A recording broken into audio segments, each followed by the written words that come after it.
अपने घर के अंदर सोफा सेट के ऊपर आराम से बैठा हुआ और वह टीवी देख रहा है।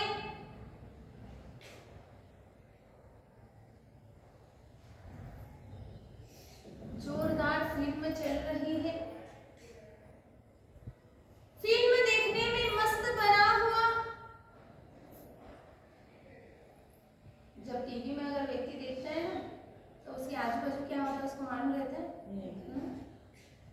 टीवी देखते वक्त अगर आपका सीरियल चल रहा हो, अच्छी फिल्म आ रही हो, भाइयों का अगर क्रिकेट का शौक हो, क्रिकेट चल रहा हो, अगर घर के अंदर थोड़ा भी शोरगुल हो तो व्यक्ति को सुहाता नहीं, गाड़ कर वह उस टीवी में ही देखेगा। कोई चिल्ला रहा है, आवाज लगा रहा है, उसे वह भी सुनाई नहीं देता। मुल्ला नसरुद्दीन भी टीवी देख रहा है। पत्नी आजू बाजू घूम रही है, कुछ दिखाई नहीं दे रहा। जब पत्नी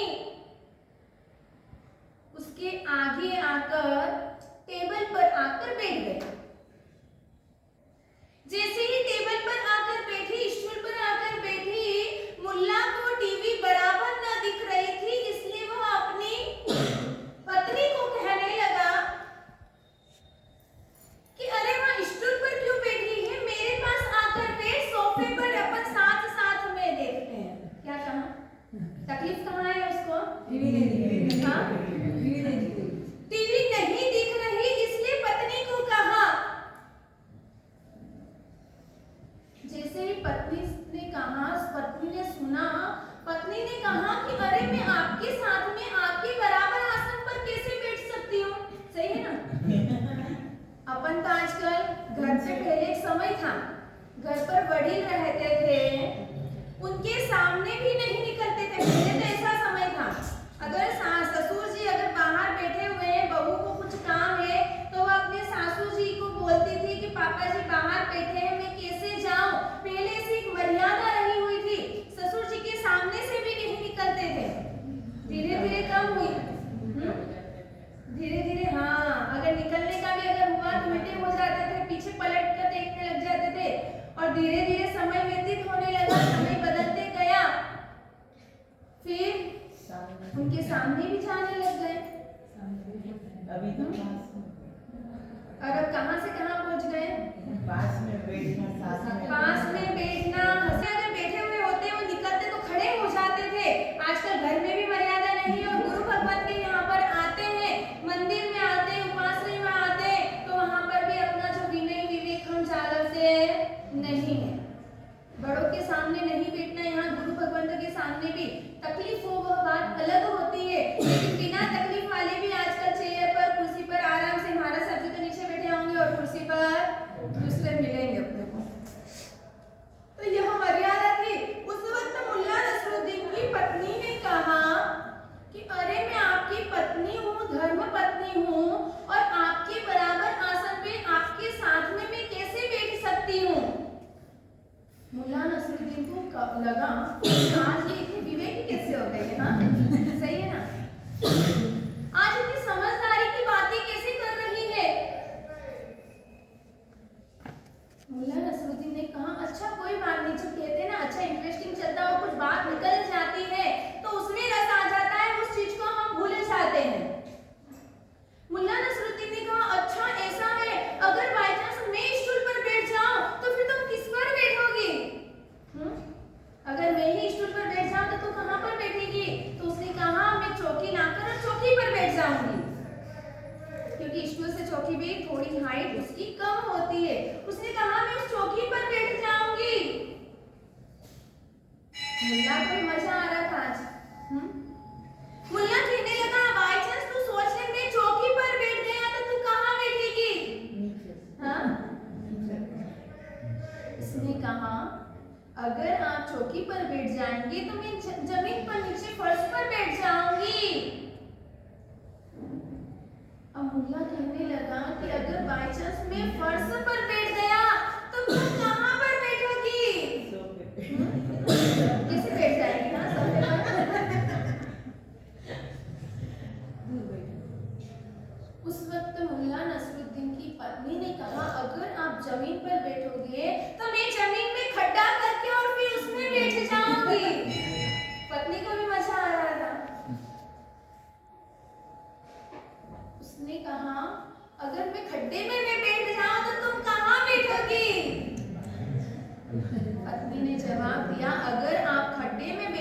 जाओगे उसके ऊपर धूल डालकर उस पर, हाँ क्या कहा, उसके ऊपर धूल डालकर उसके ऊपर मैं बैठ जाऊंगी। ये दुनिया ऐसी है, दो रंगीली। मुल्ला सोच रहा है मेरे प्रति मेरी पत्नी के इतने भाव है, अहोभाव है, मेरे प्रति इतने समर्पित है वह, लेकिन आखिरी में सच्चाई मालूम पड़ गई कि मेरी पत्नी के मेरे प्रति क्या भाव है। वहां पे तो मुल्ला और मुल्ला की पत्नी के बीच में हुई और अपने को मालूम पड़ी, लेकिन घर घर की यही कहानी है, पूरी दुनिया में यही हाल है, सभी अपने स्वार्थ के लिए जीते। कोई चला भी जाए ना तो पीछे से किस लिए रोते हैं व्यक्ति, वो जाने वाले के पीछे रोते हैं कि अपने को किसी चीज की आफत पड़ेगी, अब उसके लिए रोते, किसके लिए रोते हो आप? कोई आपके घर का व्यक्ति चला गया तो अब जाने के बाद किसके लिए रोगे आप? ये चला गया, मेरा ये काम अटक जाएगा, उसके प्रति हमें दुख होता है, व्यक्ति के प्रति दुख नहीं होता है।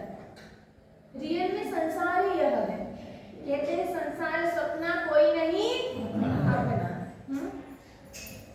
संसार देखने में बहुत अच्छा सुंदर लगेगा, मोतीचूर का लड्डू दिखिएगा ऐसे देखने में भी सुंदर और खाने में भी अच्छा मीठा लगेगा, लेकिन कहते हैं अगर मोतीचूर के लड्डू भी अगर ज्यादा खा ले तो वो अपने को क्या कर सकता है, वो नुकसान करेगा, हमें डायबिटीज हो सकता है, गैस कर सकता है, क्योंकि मोतीचूर के लड्डू भी किसके होते हैं, बेसन के होते हैं, और वह बेसन भी शरीर के लिए ज्यादा लाभदायक नहीं है, वह नुकसान हमारे शरीर को करता है। इसीलिए ज्ञानी भी कह रहे हैं कि यह जो संसार में आप रह रहे हैं, इस संसार में रहे रमे नहीं। क्या कर रहे हैं, संसार में रहे रमे नहीं। रहना और रखना बहुत फर्क है। रहना यानी कि अब परिवार है, बिजनेस करना पड़ेगा, पत्नियां हैं, महिलाएं हैं, घर को चलाना पड़ेगा, पाप करना पड़ेगा, लेकिन उसमें मशगूल ना होना। अगर पानी के अंदर पत्थर डाल दिया जाए या दूध के अंदर पत्थर डाल दिया जाए तो दूध और पत्थर अलग ही रहेगा, लेकिन दूध के अंदर शक्कर डाल दिया जाए, पानी के अंदर नमक डाल दिया जाए, या दूध या पानी को एक मिक्स कर दे तो वह क्या होगा, एक गिलास में पानी और उसमें दूध डाल दिया जाएगा तो क्या होगा, मिक्स हो जाएगा, घुल जाएगा, मिल जाएगा। उसको अलग करना चाहेंगे तो वह अलग नहीं हो पाएगा। उसी तरह से ज्ञानी हमें कह रहे हैं कि अगर संसार में रहना हो तो पानी के अंदर जैसे पत्थर अलग रहता है वैसा रहे, और अगर प्रभु के दरबार में जाए, प्रभु से प्रीति करे तो दूध और पानी की तरह करे। किसकी तरह? और अपन ने उसका क्या कर दिया है, शीर्षासन उल्टा कर दिया है, सही है ना। जहां पे जो करना चाहिए वह नहीं कर रहे, और जहां नहीं करना चाहिए वह कार्य हम कर रहे हैं। प्रभु के साथ एकमिक होना, प्रभु में तल्लीन होना है, अपने मन को स्थिर बनाना है। मंदिर, घर पे जाओ, टीवी में एकमिक हो जाएंगे, मंदिर जाएंगे, प्रभु में एकमिक होते हैं। हमको दिखता है कि हमारे आजू बाजू भी कोई है, मालूम होता है, एहसास होता है, अपने को होता है, टीवी देखते होते तो नहीं होता, लेकिन भगवान के सामने गए और हमारा मन चंचल इतना है कि हम आजू बाजू ही देखेंगे, परमात्मा की ओर नहीं देखते हैं। जितनी तल्लीनता हमें भागो या पद्मावती की जो भी आपकी नाटक है उसको देखने में आप लगते हैं, इतनी ही तल्लीनता हमें अपने परमात्मा के प्रति होनी चाहिए। जब तक हम तल्लीन न बनेंगे, कहते हैं भक्ति योग, वचन योग और असंग योग। भक्ति तो आज हम दिखाने के लिए बहुत कर रहे हैं, ऐसी भक्ति कर करके कई आत्माओं ने ऐसे सिद्ध गति को प्राप्त कर लिया है। आज तक इतने सालों से इतने चावल व्यर्थ कर दिए हमने, इतनी धूप कर दी, इतनी दीपक पूजा कर ली, इतने फल नैवेद्य चढ़ा दिए हैं। कोई भी गुरु भगवान तो होंगे या अपने घर के वडील भी होंगे तो क्या कहते हैं, मंदिर खाली हाथ अपने को नहीं जाना। लेकिन इतना खाली हाथ नहीं जाते, इतना सब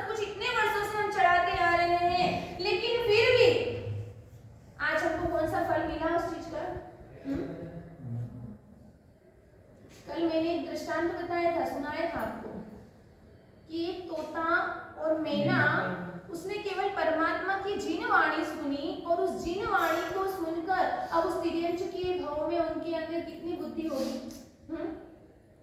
बुद्धि के अगर बादशाह है तो वो मनुष्य है।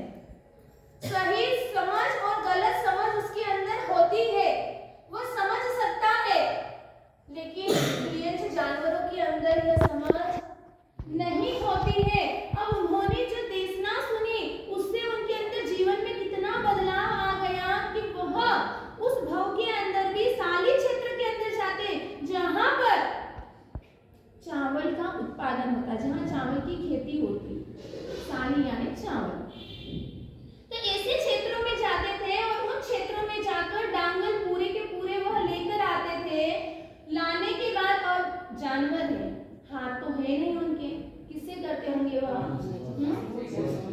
अपने चोंच से, अपने मुंह से वह उस साली के छिलकों को निकाल कर जो चावल होते थे, कितनी मेहनत करी होगी उन्होंने। आज अपने पास में रेडीमेड माल आता है सब, जो चीज चाहिए वह सब रेडीमेड मिल जाएगा, लेकिन उनके पास में रेडीमेड नहीं था। ऐसे डांगर लेके आते, उसमें से थोड़े बहुत चावल निकालते, मुंह में अपने हाथ है, पैर है, मुंह दिए, सब कुछ दिया है भगवान ने, उनके पास में इतनी चीजें नहीं है। अब वह चावल भी लेकर कैसे जाते होंगे? चोंच में कितना आएगा? चोंच में लेकर वह चावल भगवान के सामने धरते थे। भगवान के सामने आप क्या अर्पण कर रहे हैं, कितना अर्पण कर रहे हैं, वह मुख्यता नहीं रखती है। उसके साथ में भाव की मुख्यता है। और इतने से चावल भी परमात्मा के सामने अक्षत धरते थे, अक्षर पूजा करते थे, और उस अक्षर पूजा का प्रभाव देखो।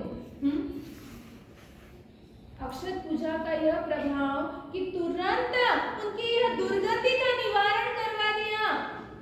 ऐसी वैसी गतियों में नहीं, डायरेक्ट राजाओं के घर पर भेज दिया। हाँ, केवल मनुष्य में भी कोई सामान्य घर पे जन्म नहीं हुआ उनका, हुआ तो राजघराने में, और वहां पर भी पूर्व भोग के संस्कार थे। कहते हैं पूर्व भोग के संस्कार हमारे जीवन में बहुत काम आते हैं। आज इस समय में ऐसे भौतिकवादी युग के अंदर भी अगर आज आप यहाँ आ रहे हैं तो यह आपके पूर्व भोग के संस्कार भी आपके साथ में, इस भोग के संस्कार तो आपके साथ में, लेकिन पूर्व भोग के संस्कार भी आपके साथ में है। इसीलिए आप इतनी सभा के अंदर, इतने घरों के अंदर, इतनी जनसंख्याओं के अंदर, जैन समाज के अंदर इतने घर हैं, 1000-1200 जितने भी हो, उसके अंदर इतनी पब्लिक अगर सुनने आ रही है तो आपके भी पूर्व और इस भोग के संस्कार रहे, वह भी पूर्व भोग के संस्कार के कारण धर्म की आराधना करते जा रहे। उस धर्म की आराधना का यह फल हुआ कि आखिरी में उनका विवाह हुआ। विवाह के बाद में केवली भगवंत का संयोग मिला, दीक्षा ली, दीक्षा लेने के बाद में कर्म की निर्जरा करी और ऐसे परम पद को उन्होंने प्राप्त। एक पूजा, कौन सी पूजा? एक पूजा का यह फल है। और आप कितनी पूजा करते हैं? आप कितनी पूजा करते हैं? अष्ट प्रकारी पूजा। अगर एक पूजा भी अगर आप भावपूर्ण कर ले, हमको तो ये अष्ट प्रकारी पूजा कोई भी अगर विधि विधान बताए हैं, चलो सामायिक करो, प्रतिक्रमण करो, भक्ति करो, पूजा करो, अर्चना करो, व्यायाम करो, या साधर्मिकों की भक्ति करो, अनुकंपा दान दो, जीव दया के अंदर करो, ये इतने इतने इतने अलग अलग हमारे यहाँ एक स्टोल बताए हैं। आप किसी भी तरह से, किसी भी मार्ग के द्वारा, किसी भी चीज का अनुसरण करके आप उस मोक्ष की ओर जा सकते हैं। इसलिए ये सबके लिए अलग अलग मार्ग बताए, जिसको जो मार्ग पसंद आए वह मार्ग आप अपना ले और अपनी आत्मा को उत्थान की ओर ले चले। किसी के भाव कौन से होते हैं और किसी भाव क्या होते हैं? सबके भाव अलग होते हैं। किसी को चढ़ावा लेने में मजा आता है तो किसी को गुप्त पैसा लिखवाने में आनंद आता है, किसी को जीव दया के अंदर इंटरेस्ट रहता है कि धार्मिक क्षेत्र में तो कई लोग खर्च देते हैं, लेकिन मुख और अबोल लोगों के लिए कौन करेगा? किसी लोगों को उसमें इंटरेस्ट होता है, किसी को गरीबों के अंदर होता है, किसी को साधर्मिकों में होता है कि नहीं मेरा साधर्मिक भूखा रहे, मेरे साधर्मिक की यह स्थिति मुझसे नहीं देखा जाएगा, साधर्मिक तो मेरे भगवान तुल्य है, तीर्थंकर के समान उपमा दी गई है। तो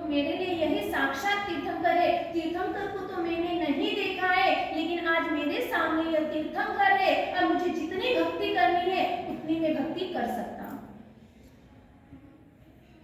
ऐसी भक्ति कर करके ही अपने यहाँ 24 भगवानों में से 1-2 भगवान ऐसे हैं जिन्होंने साधर्मिक की भक्ति करके ही तीर्थंकर नामकरण बांधा था। कहते हैं तीर्थंकर भगवान की भक्ति से जो परमात्मा की भक्ति करता है वह इंद्रों और देवताओं के द्वारा पूजनीय बन जाता है। कैसे बनेगा पूजनीय?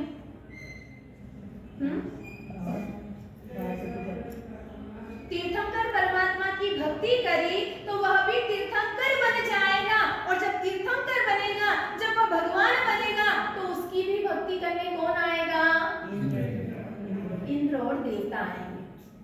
क्योंकि आपने सुना है और मैंने कितनी ही बार कहा है कि जिसकी भक्ति करोगे उसके समान वह व्यक्ति को बनाता है। मेरे परमात्मा की भक्ति, मेरे परमात्मा उसको अपना पद देने के लिए तैयार हो जाते हैं, तो आप तीर्थंकर की भक्ति करेंगे तो क्या वह आपको तीर्थंकर नहीं बनाएगा? गौतम स्वामी ने परमात्मा महावीर को गुरु रूप में स्वीकार किया। मालूम है ना ये तो? गौतम स्वामी ने महावीर को गुरु रूप में स्वीकार किया। महावीर ने उन्हें दक्षिणा में क्या दिया? क्या दिया? महावीर को गुरु बनाया, तो महावीर ने भी गौतम को जगत गुरु बना दिया। बनाया है नहीं? सबसे पहले गुरु के अंदर किसका नाम आता है? गौतम ने तो एक को गुरु बनाया, लेकिन भगवान की एक महिमा देखो, एक उनका एक आशीर्वाद देखो कि भगवान ने सोचा इसने मुझे गुरु बनाया, अब मैं इसको जगत गुरु बना दूंगा।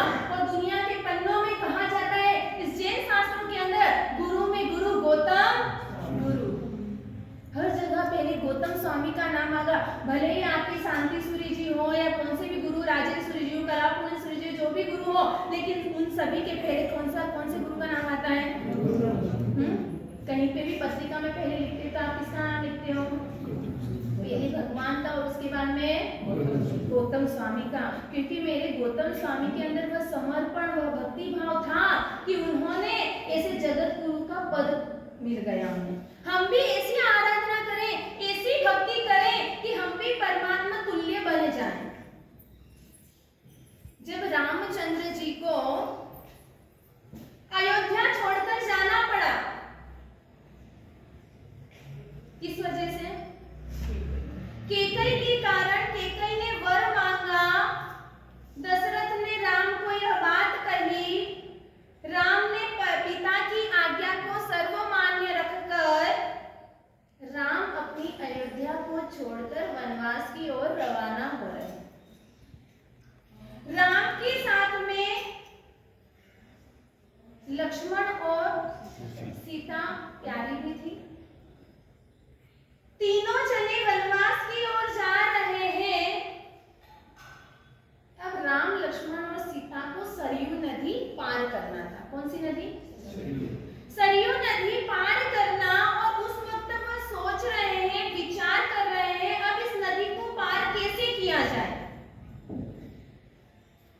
कोई व्यक्ति देवता तो थे नहीं कि जो आकाश में से उड़कर भी वह नदी पार करते हैं। पहले से भगवान नहीं बन जाता है, उसके कार्य उसको भगवान बनाते हैं, उसके गुण उसको भगवान बनाते हैं।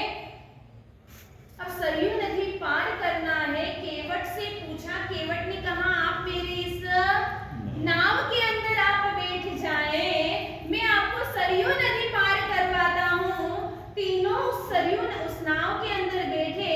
केवट नाव चढ़ा रहा है और वह नदी पार कर रहे हैं। नाव चल रही है और चलते चलते नदी का दूसरा किनारा आ गया है। नाव में से तीनों व्यक्ति उतरे, केवट भी बाहर उतरा। और बाहर आने के बाद में राम जी ने कहा कि बोल केवट तुझे क्या चाहिए। अब राम जी कोई सोना दागिना वगैरह कुछ लेकर गए थे? कुछ लेकर गए थे? जब राज्य का त्याग कर कर गए तो राज्य की सारी सामग्री का भी वह त्याग करके गए। हमको अगर किसी चीज का त्याग करना है तो हम उसकी पहले भी पीछे आने वाले समय की व्यवस्था करके जाते, सही है ना? मुझे वहां जाना है या मैं इस चीज को छोड़ रहा है तो पहले से अपनी व्यवस्था कर लेता हूँ। लेकिन नहीं, सारी सामग्री का त्याग कर दिया। राजा हरिश्चंद्र भी जब अपना राज दरबार छोड़कर जब गए थे तब क्या पहनकर गए थे? जब जंगल में गए थे, जंगल के वस्त्र, इसे सन्यासी के वस्त्र पहनकर और राज्य का त्याग किया था। उनकी पत्नी जो तारा थी उसने भी सन्यासिनी का कपड़ा यानी कि भगवा वस्त्र, वह जो केसरिया कपड़े रहते हैं वह पहनकर राज दरबार से बाहर गए। वह उसके साथ में वो कुछ भी लेकर नहीं गए थे। हम भी जब यहाँ से जाएंगे ना तब आपके ये सोने दागिने घर गाड़ी कुछ लेकर आप नहीं जाएंगे। उस वक्त राम के कोई लेके जाएगा क्या? कपड़े भी लेकर नहीं जाएंगे, ये भी रात हो जाएगा वहां पर। हाँ, वो तो कफन का एक सिस्टम है, तो इस वजह से वह चढ़ाते हैं और रखते हैं, सब कुछ करते हैं, लेकिन साथ में कुछ नहीं आता है। कहते हैं मिट्टी की काया और मिट्टी में मिलेगी।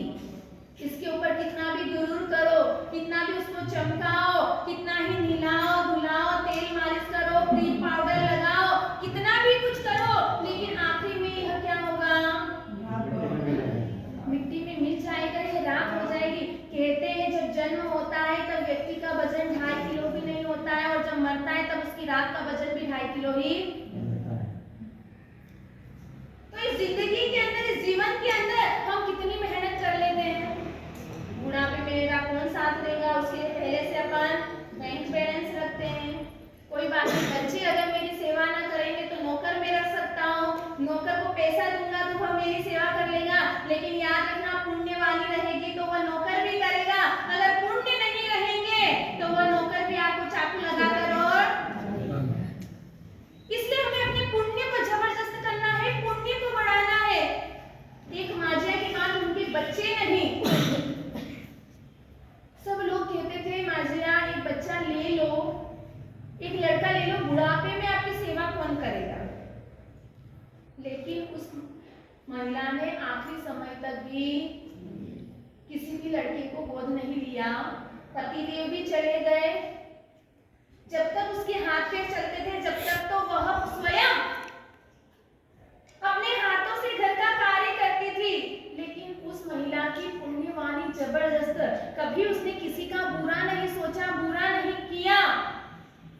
सब लोगों को टेंशन होती थी इसका बुढ़ापे में कौन सहारा है, कौन कुछ करेगा। आजकल सगे बेटे नहीं करते हैं तो इसका तो कोई भी नहीं है, ना बेटा है ना बेटी है, कौन सेवा करेगा। और आखिरी में रियल में देखा जाए जो एक सगा बेटा भी अपना नहीं करता उतनी अच्छी सेवा उस महिला की हुई। उसी की बहन का लड़का इतना सेवाभावी था कि प्रतिदिन हर महीने में आकर उसकी सारी सेवा चाकरी नौकर चाकर के द्वारा या उसके खुद के हाथों से वह करके जाता। जब उतनी भी उसके अंदर ताकत नहीं थी, अपने घर पर ले जाकर और उस मासी की वह सेवा करता था। तो पैसा ही सब कुछ नहीं करता है, पुण्य भी हमें साथ में चाहिए। पुण्य के बाजी के कारण ही आपकी सभी जगह लीला लहर होने वाली है। यहाँ पर पुण्य के साथ में जैसे ही रामचंद्र जी की पुण्यवानी खत्म होती जा रही थी, कहने का मतलब भौतिक सुख सुविधाओं की सामग्री उनसे दूर जा रही थी, राज्य का त्याग किया और वनवास गए। केवट को वह कह रहे हैं मांग तुझे क्या चाहिए, तब केवट ने क्या मांगा? केवट ने क्या मांगा होगा? आपके पास में कोई गरीब व्यक्ति आ जाए और अमीर भी आए, अमीर को तो ठगने का काम कर लो, कोई बात नहीं, जितना लूटना हो उसको लूट लो। लेकिन आपकी दुकान पर, आपके शॉप पर अगर कोई मामूली व्यक्ति मध्यम वर्गीय आए तो आप उसके साथ में उस तरह से बर्ताव करते हो कि नहीं ये गरीब है, इससे अपने को ज्यादा मुनाफा नहीं कमाना है। कभी आपने सोचा ऐसा? दुकान पर अगर ये बैठकर हम सोचने लगेंगे तो हमारा व्यापार सही है ना, कैसे चलेगा? चलेगा नहीं चलेगा? चलेगा। नफा कम मिलेगा, नफा कम मिलेगा तो चलेगा, लेकिन उस व्यक्ति को हमारे साथ तकलीफ नहीं होगी, उसकी मजबूरी है, उसकी तकलीफ है, इसीलिए वह आया है। तो मुझे अगर मालूम है कि सामने वाले व्यक्ति की ऐसी हालत है तो हमें भले फ्री में ही दे देना। कई लोग पहले डॉक्टर बनते थे और आज के समय में भी जो लोग डॉक्टर बन रहे हैं, कई लोगों के अंदर इतनी अच्छी मानवता है कि वह दिन में 1 पैसे फ्री में देता है। दिन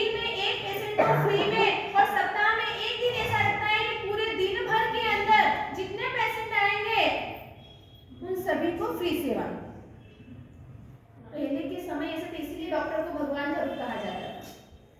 और आजकल डॉक्टर को किसका रूप दिया जाता है? हाँ, मालूम है कि रामचंद्र जी अयोध्या नगरी छोड़कर आए हैं। ये रामचंद्र ही मेरे भगवान है, मैंने इन्हें संस्कार करवाई है। तो अब राम जी कह रहे हैं कि तुझे क्या चाहिए? और उसी वक्त केवट ने कहा कि देखिए, आपको मैंने सिंधु नदी पार करवाई है, अब आप मुझे ऐसा आशीर्वाद दें कि मैं इस भव सागर से ही मुझे इस भव सागर से आप पार करवा दीजिए। मैंने सिंधु नदी पार करवा दी, आप मुझे भव सागर से पार करा दे। हमारी इच्छा होती है ऐसी। आप गुरु भगवान जी के पास में आते हो, कौन सा आशीर्वाद लेने के लिए आते हो? हाँ, सुखी हूँ, संपन्न हूँ। हाँ, अपने आशीर्वाद कैसे चाहिए अपने को? हाँ? ये अच्छे हैं। हाँ, महाराज साहब जी, कोरोना का समय है, हालत बहुत खराब हो गई है, टाइट हो गई है, क्या करें, बिजनेस चलता नहीं। ऐसा आशीर्वाद दो, ऐसा कोई मंत्र दो, ऐसा कोई जाप दो कि दुकानदारी जबरदस्त चलने लग जाए। कोई बहने आए तो वो कहने लगे कि महाराज साहब जी क्या करूं, मांगना।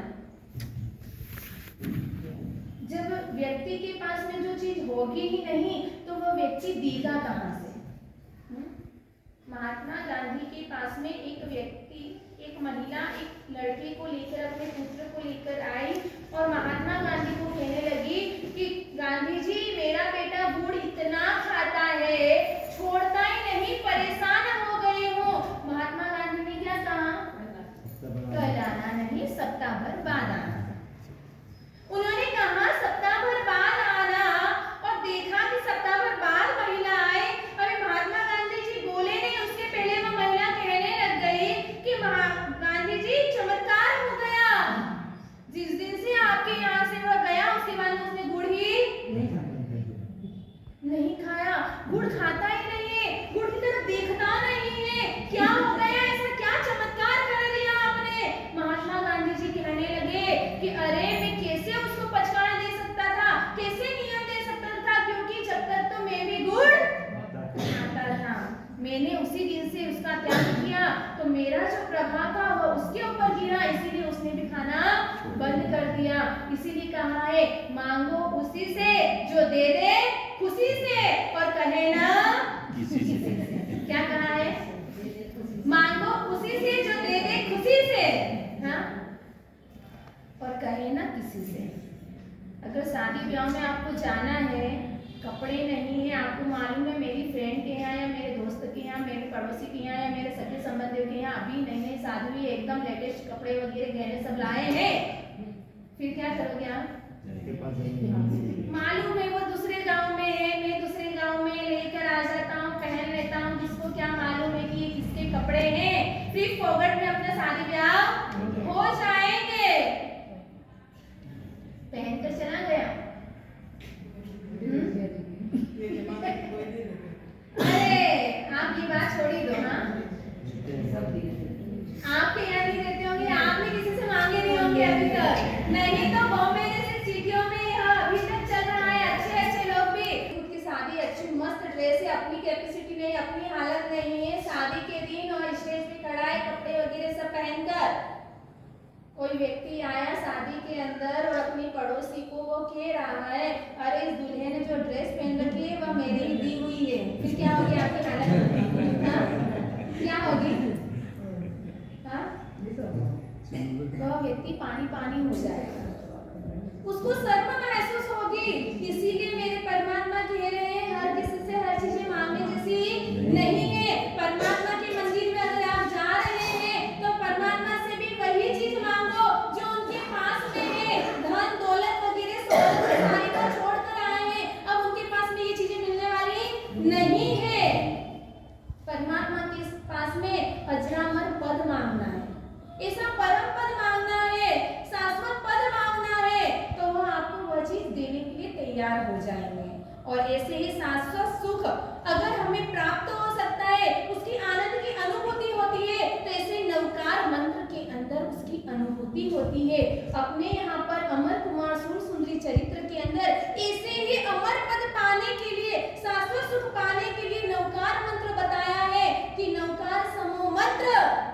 इसके समान कोई मंत्र नहीं है।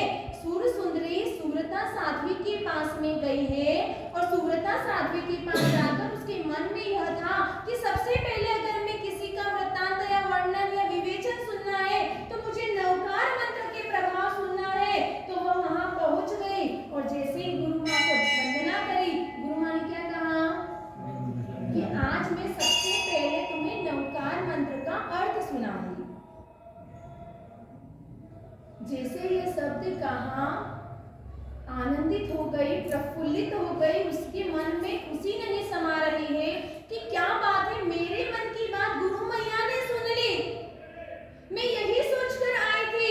और उसी वक्त सुव्रता साध्वी नमस्कार महामंत्र का वर्णन सुना रहे हैं कि यह नवकार मंत्र क्या है, 14 पूर्व का सार है। अगर इसे एकाग्र चित्त से सुना जाए या इसका मनन या चिंतन या ध्यान धरा जाए तो भूत हो, प्रेत हो, पिशाच हो, कैसा भी व्यक्ति हो, कैसा भी देव हो, वह भी अपने सामने झुक जाएगा, अपने चरणों का दास बन जाएगा। अरण्य जो जंगल है वह भी हमारे लिए सुंदर उपवन बन जाएगा, झोपड़ी हमारे लिए महल बन जाएगी, दुश्मन हमारा मित्र बन जाएगा, सहचारी बन जाएगा, कुटुंबी बन जाएगा। ऐसे कितने ही उन्होंने नवकार के गुण गाए हैं, बातें कही है कि अगर इस नवकार की और मेरे परमात्मा की भक्ति कर लें तो इस भव सिंधु से हम तीर सकते हैं, पार कर सकते हैं। मैंने कहा था 14 पूर्वी भी आखिरी समय में अगर किसी का रटन करते हैं तो वो किसका रटन करते हैं, वह भी नवकार का। इतना सब कुछ उनके अंदर ज्ञान है, इतना सब कुछ उन्हें मालूम है, इसकी महत्ता ही इतनी ज्यादा बताई हुई है कि आखिरी समय में 14 पूर्वधारी भी नवकार का विवेचन करते हैं, नवकार का मन में रटन करते हैं, जाप करते हैं, उसका ही ध्यान धरते हैं। यहाँ पर भी हमने भीमा कुंडलिया का भी नाम सुना कि वह भी परमात्मा की भक्ति करने में इतना लयहीन बन गया, नवकार उसका प्राण, परमात्मा उसके प्राण बने हुए। अपन ने कल भी और परसों भी चर्चा करी थी कि जैसे ही भीमा कुंडलिया ने 5 रुपए खर्च किए और उसके पास में इतना बड़ा निधान उसे प्राप्त हो गया, सोने से भरा हुआ चरु वह तलेटी के पास में लेकर गया। तलेटी के वहां देखा तो अंबर बाहर और 5-7 व्यक्ति थे, उन्हें वह कहने लगा कि यह घड़ा भी आप ले ले, क्योंकि ये परमात्मा की भक्ति का, परमात्मा का ही चमत्कार है। जैसे वह देने के लिए तैयार था, अभी अंबर कुछ कहे उसके पहले ही आकाश में से आवाज आई। क्या कहा उसने कि इस घड़े को हाथ कोई भी ना लगावे, यह घड़ा इस भीमा का ही अभी उसे जरूरत है और यह इसके ही दादा पूर्वजों ने इस भूमि के अंदर इसे गाड़ रखा था, इसलिए सही मायने में इसका हकदार भी भीमा ही है। और आज के समय में इसको बहुत जरूरत है। आज इसकी भक्ति को देखकर मैं प्रसन्न हुआ हूँ। मैं यहाँ का कपड़दी यक्ष हूँ और मैंने ही इसके घर में वह चरु निकाला है, इसलिए कोई भी इस घड़े को हाथ न लगावे। किंतु भीमा तो इतना भाव विभोर हो रहा था, इतना भाव विभोर था कि वह किसी ने नहीं लिया तो वहीं पर वह चरु रखकर अपने घर पर चला गया। अपन क्या सोचेंगे, एक बार अपने को बोलने का है, बोल दिया, अब नहीं ले रहे हैं तो अपन भी चुपचाप लेकर आ जाएंगे, लेकिन नहीं। जैसे ही वह जैसे ही वह घर पहुंचा, घर पर पहुंचने के बाद में एक नया आश्चर्य देखा। भक्ति का प्रभाव देखो, नहीं चाहिए फिर भी वह भगवान उसे दे रहा है। हमें चाहिए तो भगवान नहीं दे रहा है, सही है ना। भीमा ने घर जाकर देखा